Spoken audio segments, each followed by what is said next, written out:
Antara 4 negara ASEAN yang mengikuti Piala Asia, saudara-saudara, sebenarnya Malaysia ini sedikit diuntungkan karena Liga Super Malaysia sudah berakhir. Jadi, tim nasionalnya bisa serius, bisa mempunyai persiapan yang cukup panjang, saudara-saudara. Tetapi negara lain itu ternyata juga akan meliburkan liganya. Meliburkan liganya sampai Piala Asia 2023 yang bergeser ke Januari itu berakhir, saudara-saudara. Jadi ini akan... Halo saudara-saudara. Jumpa lagi dengan komentator gadungan di sini. Dengan komentator yang gadungan. Seperti biasa, saudara-saudara, seperti biasa. Kalau kita sudah bertemu, pasti akan ada yang kita bicarakan. Akan ada yang kita bahas, kita bacotin, kita cakap, kita ulas, kita analisis tentang sepak bola di seputaran Asia Tenggara. Di negara-negara tetangga, negara-negara serumpun, negara-negara jiran. Indonesia, Malaysia, Thailand, Vietnam, Laos, Myanmar, Brunei Darussalam, Kamboja, Timor Leste, Filipina, Singapura, Wakanda, Konoha, negara api, dan sekitarnya. Semua akan kita bicarakan secara fair, secara jujur, secara adil, secara sportif, tanpa ada muatan kebencian, tanpa ada provokasi ataupun muatan politis. Bebas, saudara-saudara, bebas, bebas, bebas, bebas. Yang penting sopan. Dan untuk edisi kali ini, saudara-saudara, untuk edisi kali ini kita akan bicara tentang persiapan negara-negara ASEAN. 4 negara ASEAN peserta Piala Asia 2023 nanti, yang akan digelar mulai Januari sampai Februari, saudara-saudara. Jadi ASEAN ini diwakili oleh 4 negara, dan dari 4 negara itu, 1 negara, Malaysia, itu sudah menyelesaikan Liga Super Malaysia sudah berakhir, sehingga persiapannya akan jauh lebih maksimal daripada 3 negara lain. Tetapi saudara-saudara, ternyata 3 negara itu, Indonesia, Thailand, dan Vietnam, itu juga sedang mengupayakan untuk meliburkan liga. Liganya akan libur selama mungkin 1 bulan lah. 1 bulan untuk memberi kesempatan kepada tim nasional melakukan persiapan untuk supaya bisa tampil maksimal di Piala Asia 2023 di Qatar mendatang, saudara-saudara. Nah, ini akan seperti apa, saudara-saudara? Ini yang kita akan bahas, akan kita ulas, akan kita analisis, akan kita cakap, akan kita bacotin di edisi kali ini, saudara-saudara. Begini, saudara-saudara, jadi begini, Piala Asia 2023 itu akan mulai diselenggarakan tanggal 12 Januari 2024 sampai 10 Februari 2024 di Qatar, di beberapa stadion Piala Dunia 2022 yang lalu. Dan sekarang ini sudah Desember. Awal Desember, akhirnya, artinya hanya ada waktu sekitar 1 bulan, saudara-saudara. 1 bulan untuk mempersiapkan diri, dan sebelum turnamen itu akan diselenggarakan. Dan berdasarkan pembagian grup yang sudah dilaksanakan beberapa waktu lalu, saudara-saudara, akan ada 6 grup. 6 grup yang masing-masing grup berisi 4 tim. Juara dan runner-up group akan otomatis lolos ke babak 16 besar, sementara 4 peringkat 3 terbaik. 4 peringkat 3 terbaik akan lolos juga ke babak 16 besar. 4 peringkat 3 terbaik ya, dari poin, kemudian selisih gol, kemudian jumlah mencetak gol, jumlah kemasukan, dan fair play, jumlah kartu merah, kartu kuning yang didapatkan. Penilaiannya seperti itu, saudara-saudara. Dari pembagian grup itu kan sudah diketahui bahwa 4 negara ASEAN. ASEAN hanya mewakili 4 negara, saudara-saudara. Ada 4 negara ASEAN yang lolos ke putaran final itu, yang sudah dibagi menjadi dari 4 negara itu ada di 3 grup. Grup D itu berisi Indonesia dan Vietnam, itu 1 grup. Sesama negara anggota ASEAN akan saling bunuh, saling menewaskan. Itu Indonesia, Vietnam, dengan ada di situ ada Jepang dan Irak, saudara-saudara. Jadi mirip dengan kualifikasi Piala Dunia 2026 di grup F. Kecuali Filipina saja. Kemudian di grup E, saudara-saudara, ada Malaysia. Malaysia dapat lawan yang relatif juga lebih berat. Ada Korea Selatan di situ. Ada negaranya Kim Pan-gon. Kemudian ada Jordania dan ada Bahrain. Jordania dan Bahrain itu juga tim yang bagus, tim yang kelas dunia. Sementara di grup F, saudara-saudara, Thailand di situ akan tanding bersama Arab Saudi. Kemudian ada Kirgistan dan ada Oman. Nah, Thailand ini grupnya relatif lebih mudah dibanding grupnya Indonesia maupun grupnya Malaysia, saudara-saudara. Untuk lolos, saudara-saudara, kalau melihat format yang digunakan ya sebenarnya besar, saudara-saudara, karena akan ada peringkat 3 terbaik. Setidaknya setiap tim mendapatkan 1 kemenangan saja, saudara-saudara, 1 kemenangan saja ya, 3 poin saja, itu peluang lolosnya itu besar. Ada peluang untuk lolos lah, apalagi dia bisa mendapatkan 1 kemenangan, 1 hasil seri. Itu lebih bagus lagi. Tetapi 1 kemenangan pun dengan 2 kekalahan itu ada kemungkinan bisa lolos, saudara-saudara, peringkat 3. Dan sebagai peringkat 3 ya, tetapi kalau untuk juara grup ya mungkin agak berat lah. Karena saya rasa di grup D itu sudah pasti Jepang, itu sudah pasti akan juara grup. Grup F itu juga Korea Selatan. Arab Saudi. Grup E itu Korea Selatan, sudah pasti lolos. Kemudian runner up-nya itu bisa jadi di grup F, di grup D itu Irak, itu bisa menjadi runner up. Kemudian di grup E itu bisa jadi Jordan atau Bahrain, itu bisa menjadi runner up. Kemudian di grup F itu mungkin saja Thailand bisa menjadi runner up di situ, saudara-saudara. Bisa jadi runner up di situ atau Oman. Artinya negara seperti Indonesia dan Vietnam ini harus saling bunuh, harus saling menewaskan untuk memperebutkan kemungkinan peringkat 3 lah. Paling realistis itu peringkat ketiga, Indonesia atau Vietnam. Jadi kuncinya Indonesia harus bisa mengalahkan Vietnam. Vietnam harus bisa mengalahkan Indonesia.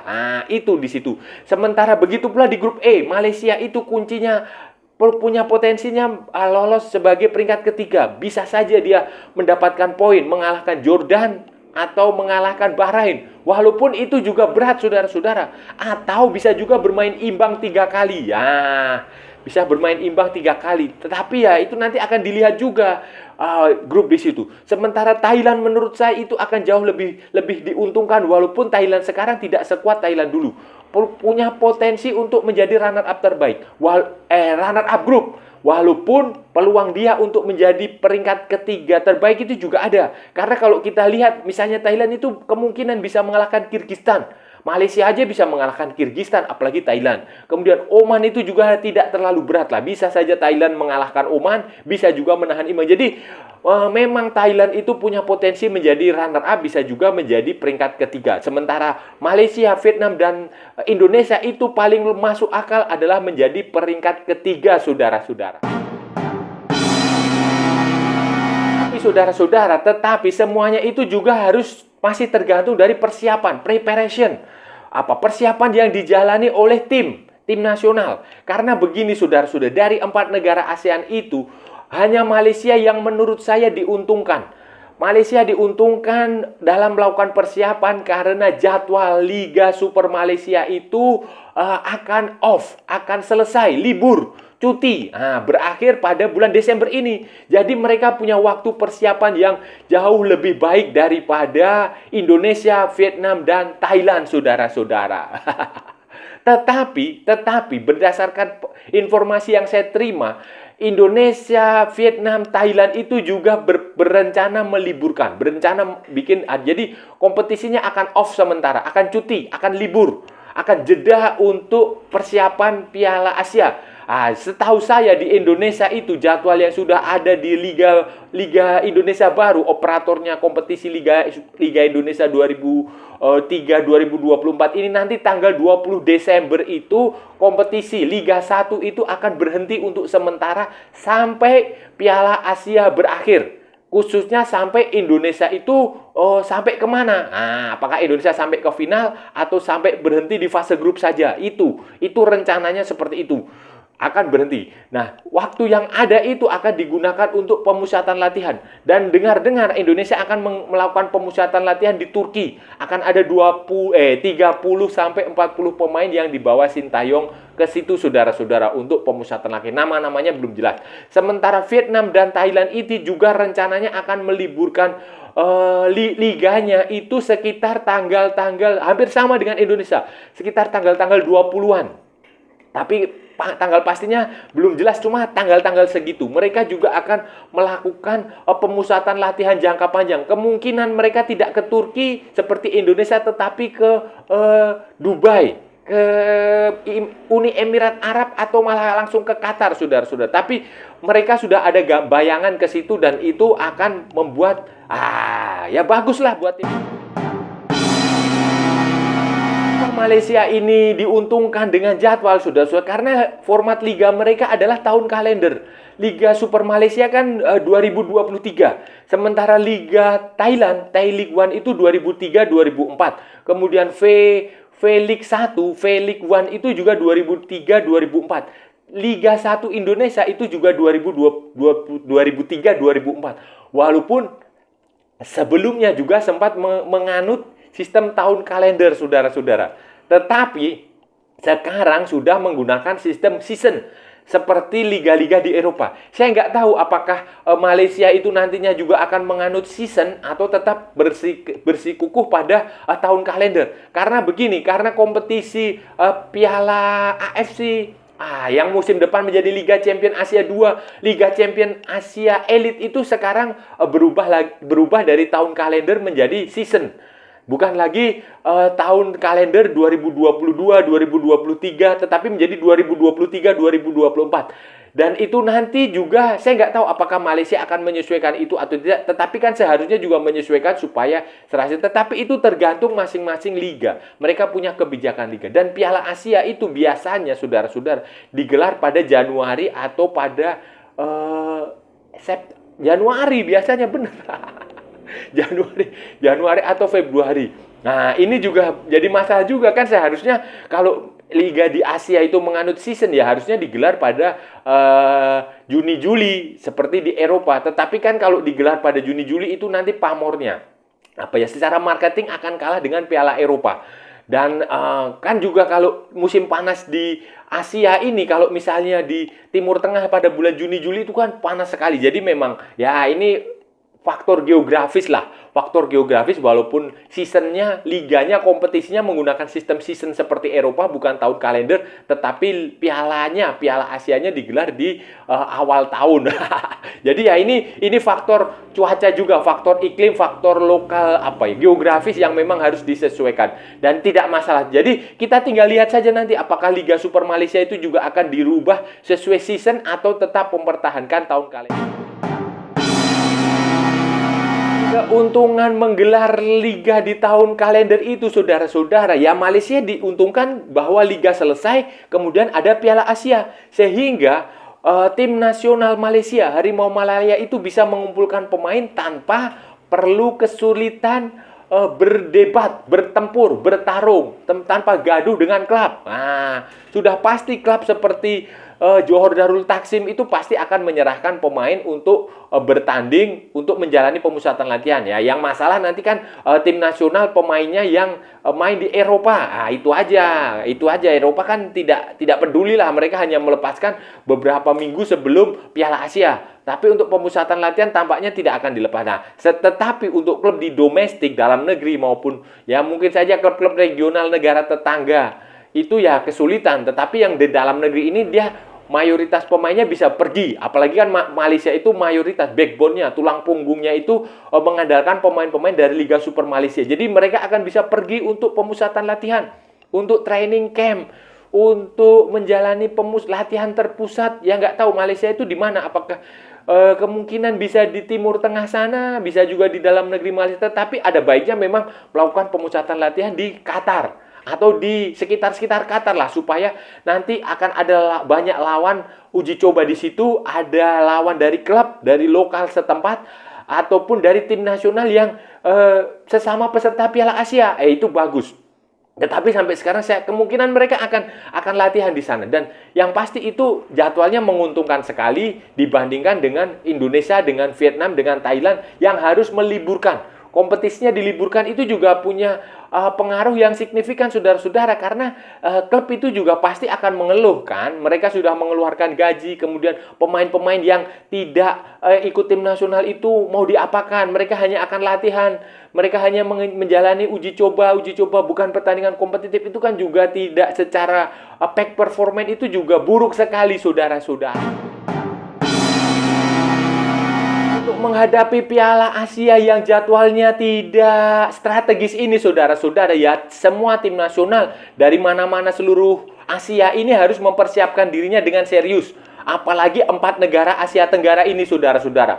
4 negara ASEAN ini ya memang harus sadar dirilah, harus mengukur kekuatan, harus melihat kemampuan kekuatannya sampai di mana. Tidak mungkin kita seperti Jepang, seperti Korea, seperti Saudi Arabia, seperti mana lagi ya, Iran, yang pemainnya ada di Eropa, bergabung 1 minggu sudah langsung tune in, sudah langsung bisa menyatu dengan skema permainan. Nah, tidak seperti itu, saudara. Walaupun tim-tim ASEAN ini juga pemainnya sudah lama bersama. Malaysia itu sejak Kim Pan-gon pemainnya ya itu-itu saja. Thailand itu juga pemainnya itu-itu saja. Indonesia pemainnya itu-itu saja.